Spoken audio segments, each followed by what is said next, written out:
26 जून 2019 रोजी महाराष्ट्र सरकारला पत्र दिलं होतं. हे अनिल परबचे हस्ताक्षर आहे की मी इथे रिसोर्ट बांधलाय, विकत घेतलाय, तो माझा नावाने करा. अनिल परबने 2019-20, 2020-21 यातील घरपट्टी भरली. सदानंद कदमनी हा रिसोर्ट 27 जानेवारी 2021 ला राज्य सरकारला पत्र लिहिलं. रिसोर्ट अनिल परबनी बांधला, मी आता तो विकत घेतोय, माझ्या नावाने ट्रान्सफर करा. अनिल परबनी दापोली येथील अनधिकृत रिसोर्ट बांधला. त्यातला तो महसूल विभागात येत होता तो भाग पाडावा लागला. कोर्टाची माफी मागावी लागली आणि कोर्टाने आता ते तोडण्याचे आदेश दिले. कोर्टाने दंडही ठोठावला. अनिल परब माफी मांगो.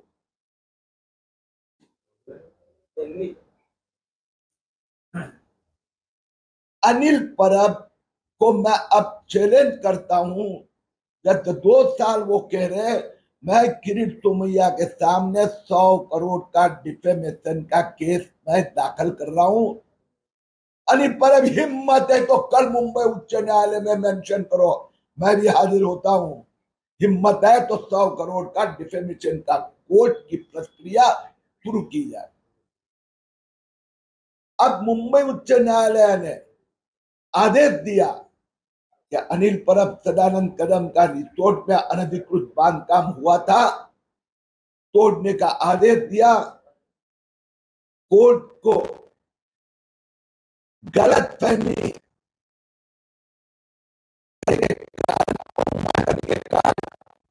की माफी मांगनी पड़ी. कोर्ट ने सजा फाइनेंशियल पेनल्टी लगाई है और 31 अगस्त तक अनधिकृत बांधकाम पूरा तोड़ने का आदेश भी हो गया है. अनिल परब में हिम्मत है तो वो कहे कि यह जो उन्होंने जो लेटर दिया था 26 जून 2019 को महाराष्ट्र सरकार को, ये रिसोर्ट मैंने खरीदा है, मैंने बांधा है, मेरे नाम पर करो. अनिल परब ने इसके ऊपर 2019, 20, 20, 21 प्रॉपर्टी टैक्स भरते थे. अनिल परब ने के पार्टनर सदानंद कदम ने 27 जनवरी 2021 को कहा मैंने अनिल परब से रिसोर्ट खरीदा है, अब सदानंद कदम के नाम पर किया गया. अनिल परब में हिम्मत है तो डिफेमेशन केस की सुनवाई शुरू की जाए.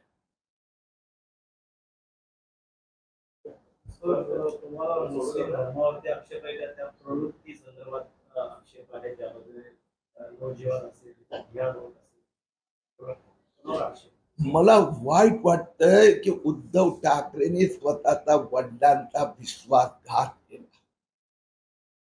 त्यांनी वेगवेगळे वादविवाद नरेटिव्ह उभं करून लोकांना दगा दिला.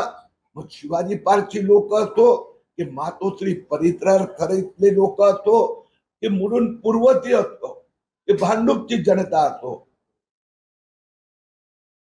त्यांनी भुगारी मोहल्ला, मदनपुरा, नौपाडा, नागपाडा, बहरामपाडा, मोहम्मद अली रोड, मदनपुरा या इथे भाषणं काय केली उद्धव ठाकरे सेनेच्या नेत्यांनी. उद्धव ठाकरेंनी सलाम अलैकुम. अरविंद सावंतनी मस्जिदीची FSI वाढवायची बात केली. म्हणजे या बाजूला हिंदुत्वाची बात करायचे आणि तिथे जाऊन मस्जिदची FSI वाढवायचे. विश्वासघात